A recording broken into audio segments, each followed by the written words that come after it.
Conductance of electrolytic solution அதை பார்க்கறதுக்கு முன்னாடி நம்ம எலக்ட்ரோகெமிஸ்ட்ரி எதுக்காக படிக்கிறோம் அதை பற்றி நம்ம யோசிச்சோமா? ஸோ நம்ம வந்து எலக்ட்ரோப்ளேட்டிங்ஸ் ப்ராசஸ் படிச்சிருக்கோம். What is electroplating?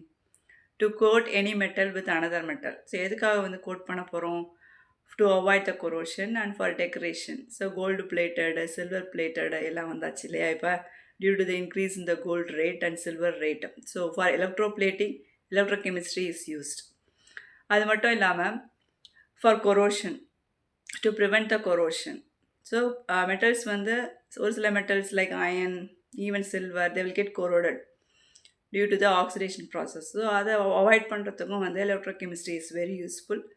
ஓகேங்களா? And not only that, for batteries எதுக்கெலாம் யூஸ் பண்ண போகிறோம்? ஃபோன்ஸ், லேப்டாப்ஸ் அண்ட் கார்ஸ்லலாம் நம்ம வந்து பவர் ஜென்ரேஷனுக்காக we will use the batteries. And then fuel cells, மெயினாக பார்த்திங்கன்னா வெஹிக்கல்ஸ்க்கு. ஸோ இந்த மாதிரியான டிவைசஸ்க்கெலாம் வந்து ஃபியூவல் செல்ஸாக வந்து எலக்ட்ரோகெமிஸ்ட்ரியை வந்து நம்ம ஃபினாமினன் யூஸ் பண்ணுறோம் நம்ம. அது மட்டும் இல்லாமல் it is also used for water purification by using the process electrolysis. So electrolysis நம்முடைய லோயர் கிளாஸ்லேருந்தே படிச்சுட்டு வரும் இல்லைங்களா? During electrolysis, two electrodes are dipped in the electrolytic solution, and when electricity is passed, the ions get separated, so that the impurities and the purities will get separated, so that you will get the pure water, and the impurities will settle down in the electrolytic solution. So இதெல்லாம் தான் வந்து applications of electrochemistry. So இந்த வீடியோவில் நம்ம என்ன பார்க்க போகிறோம் அப்படின்னா, the conductance of electrolytic solution. அது மட்டும் இல்லாமல் what are conductors, insulators and semiconductors, super conductors, இது எல்லாமே பார்க்க போகிறோம். ஸோ வீடியோவை ஸ்கிப் பண்ணாமல் பாருங்கள். If you have any doubts, feel free to comment me and also share and subscribe. Come, let's go. So conductance of electrolytic solution தான் இன்றைக்கி நம்ம பார்க்க போகிறது. அதுக்கு முன்னாடி ஒரு சில டேர்ம்ஸ் எல்லாம் நம்ம பார்த்துடலாமா? ஸோ இது நம்ம வந்து கிளாஸ் 10லேயே படிச்சிருப்போம். எலக்ட்ரிக்கல் ரெசிஸ்டன்ஸ் என்ன, அதனுடைய மெஷர்மெண்ட் எப்படி பண்ணலாம், basic unit of electrical resistance, அதை வந்து எப்படி மெஷர் பண்ணலாம், எந்த டிவைஸ் வச்சு மெஷர் பண்ணலாம், இதெல்லாம் வந்து நம்ம வந்து கிளாஸ் 10லேயே படிச்சிருப்போம். சரிங்களா? ஸோ ரெசிஸ்டன்ஸ் வந்து is represented by the symbol R. சரிங்களா? அதனுடைய இதை எப்படி நம்ம இதை மெஷர் பண்ணலாம், எந்த டேர்மில் மெஷர் பண்ணலாம்னா ஹோம்ஸ், அதனுடைய சிம்பிள் தான் இது. Then SI unit, basic SI unit of resistance பார்த்தீங்கன்னா கிலோகிராம் மீட்டர் ஸ்கொயர், அப்படி இல்லைன்னா second cube, then A square. ஓகேங்களா? தென் இது எப்படி நம்ம மெஷர் பண்ணலாம்? வீட்ஸ்டோன் பிரிட்ஜ் அப்படின்ற டிவைஸ் மூலிமா நம்ம வந்து மெஷர் பண்ணலாம். ஸோ வீட்ஸ்டோன் பிரிட்ஜை வந்து நம்ம இந்த லெசன்லேயும் நம்ம பார்க்க போகிறோம் வரக்கூடிய வீடியோஸில். சரிங்களா? Electrical resistance of any object நம்ம வந்து we can give the definition. அது வந்து it is directly proportional to the length, okay, of the wire, but it is inversely proportional to the area of cross section of the wire. ஓகேங்களா?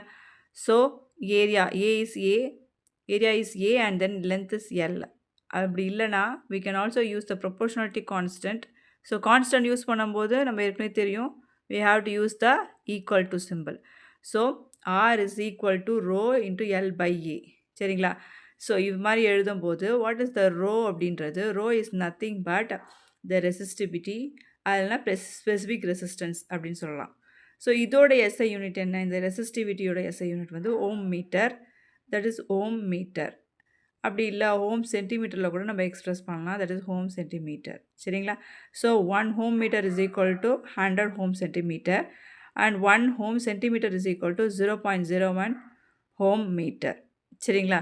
So this is the resistivity and is SI unit and அதனுடைய that is what are the units, how we can express standard units. சரிங்களா? ஸோ electrical ரெசிஸ்டிவிட்டியை வந்து is directly proportional to length but is inversely proportional to the area of cross section. So we can take the proportional symbol by the equal symbol by substituting with the resistivity constant, proportionality resistivity. So that is resistivity அப்படி இல்லைனா specific resistance அப்படி சொல்லுவாங்க. Then SI unit of this resistivity is ohm meter and ohm centimeter. So these are the units we can express. So next நம்ம பார்க்க போகிறது conductance. So conductance வந்து we can denote by the alphabet G. So எப்படி நம்ம resistance வந்து Rன்னு சொல்கிறோம். So conductance will be denoted as G. So G is equal to 1 by R. So it is nothing but the inverse of resistivity. Conductivity is nothing but the inverse of resistivity. So அப்படின்ற போது R வந்து already we know that what is R? R is equal to rho into L by A. So 1 by R வந்து நம்ம எப்படி எழுதலாம்? We can write like this, no? 1 by R is equal to A by rho L. இந்த A by rho L எப்படி நம்ம இங்கே கொண்டு வந்திருக்கோம் அப்படின்னா, so 1 by R is equal to 1 by rho into L by A. So when this A go to the numerator, you will get A in the numerator and divided by in the denominator you will get the rho L. So அதான் இங்கே A divided by rho L, that is equal to K into A by L. K அப்படின்றது என்ன? It is nothing but the 1 by rho. So it is the conductivity oda constants. So K into A by L. So இதனுடைய SI unit வந்து SI unit of the G is Siemens. So S is equal to 1 by ohm, or ohm minus 1, or you can write mho, or it is nothing but ohm power minus 1. So these are the SI units and what is the formula of the conductivity, conductance. So the SI unit of conductance, that is ஏற்கனவே நான் சொன்னேன் conductivity is equal to inverse of resistivity or specific conductance. இதை வந்து K அப்படின்ற simple, கிரீக்கில் வந்து kappa அப்படி சொல்லுவாங்க. So SI unit of conductivity is equal to S into meter, S per meter into meter power minus 1 சொல்லலாம். K is equal to, it is nothing but the S divided by centimeter or S centimeter power minus 1. For long as well as it's long area, cross-sectional area, 1 meter square and express பண்ணணும். And then finally 1 S per centimeter is equal to 100 S per meter. Then based on the conductance, the materials are of 3 types, children. So what are they? From our lower class, we are studying conductors and insulators. So conductors are nothing but the substances or materials which allow the electricity to pass through them. Insulators அப்படின்னா the materials which do not allow the electricity to pass through them, they will not conduct electricity. And in the chapter we are going to see semiconductors also. So we are materials are of 3 types: conductors, semiconductors and the insulators. Come, let's discuss more. Materials எல்லாமே வந்து they are classified as conductors, insulators and then semiconductors. இப்போ இந்த conductorsன்னு பார்த்தீங்கன்னா they will have the large conductivity and then they are known as the metals. சரிங்களா? இன்சுலேட்டர்ஸ்ன்னு பார்த்தீங்கன்னா they have the low conductivity. they resist the electron flow. So இதில் பார்த்தீங்கன்னா carbon black, graphite, some non metals, organic polymers இதெல்லாமே வந்து இன்சுலேட்டர்ஸில் தான் வரும். substances like silicon, dropped silicon and then gallium arsenide இதெல்லாமே வந்து having conductivity between conductors and insulators. அதுதான் வந்து they are the semiconductors அப்படின்னு சொல்கிறாங்க. இதை தவிர நம்ம இன்னொரு வந்து conductors பார்க்க போகிறோம். they are nothing but the super conductors.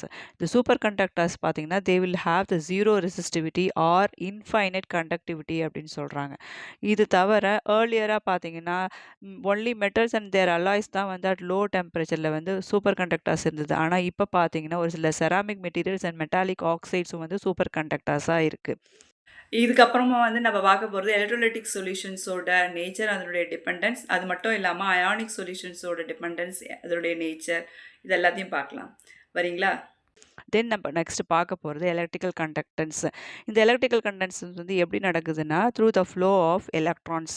இது மெயினாக எதை டிபெண்ட் பண்ணியிருக்குன்னு பார்த்தீங்கன்னா nature and structure of the metal and the number of valence electrons and then temperature. Temperature increase ஆகும்போது இந்த எலக்ட்ரிக்கல் கண்டக்டன்ஸ் கம்மியாகும். சரிங்களா? ஸோ இதெல்லாம் தான் வந்து ஒரு எலக்ட்ரிக்கல் கண்டக்டன்ஸ் நடக்கும்போது தேவைப்பட வேண்டிய மெயின் க்ரைட்டீரியாஸ் அப்படின்னு சொல்லலாம். அண்ட் தென் நெக்ஸ்ட் பார்த்தீங்கன்னா ஒரு அயானிக் சொல்யூஷனில் வந்து எப்படி எலக்ட்ரிசிட்டி பாஸ் ஆகுது அப்படின்னு பார்த்தீங்கன்னா அங்கேயும் வந்து it depends upon the nature of the electrolyte, size of ions and then nature of the solvent, concentration of the solvent. அது தவிர கான்சன்ட்ரேஷன் ஆஃப் த எலக்ட்ரோலைட்ஸ், அதுவும் மட்டும் இல்லாமல் டெம்பரேச்சர். இங்கே டெம்பரேச்சர் இன்க்ரீஸ் ஆச்சு அப்படின்னாக்கா அயானிக் சொல்யூஷன்ஸோட அதனுடைய கண்டக்டிவிட்டியும் வந்து இன்க்ரீஸ் ஆகும். So these are the criterias for the electrical conductance அப்படின்னு சொல்லலாம். அண்ட் தென் இது மட்டும் இல்லாமல் ஒரு டைரக்ட் கரண்ட் பாஸ் ஆகும்போது ஒரு அயானிக் சொல்யூஷனில் வந்து ஓவர் அ லாங் பீரியடாக நடக்கும்போது there will be some changes in the composition of the electrolytic solution due to the electrochemical reactions. அதனால தான் என்ன சொல்கிறாங்கன்னா டைரக்ட் கரண்ட் பாஸ் பண்ணுறதுக்கு பதிலாக ஆல்டர்னேட்டிவ் கரண்ட் பாஸ் பண்ணீங்கன்னா, it will be safe. So electrolytic சொல்யூஷனும் will be safe அப்படின்னு So all the concepts are very clear for you, I think, my dear students. So all the very best for your board exam, and go through the concepts then and then, so that it will be very useful for you to prepare for the board exam. So last minute rush up, we can avoid that, and take notes. So whenever you listen to any concepts in chemistry, take notes. Not only in chemistry, in all the subjects.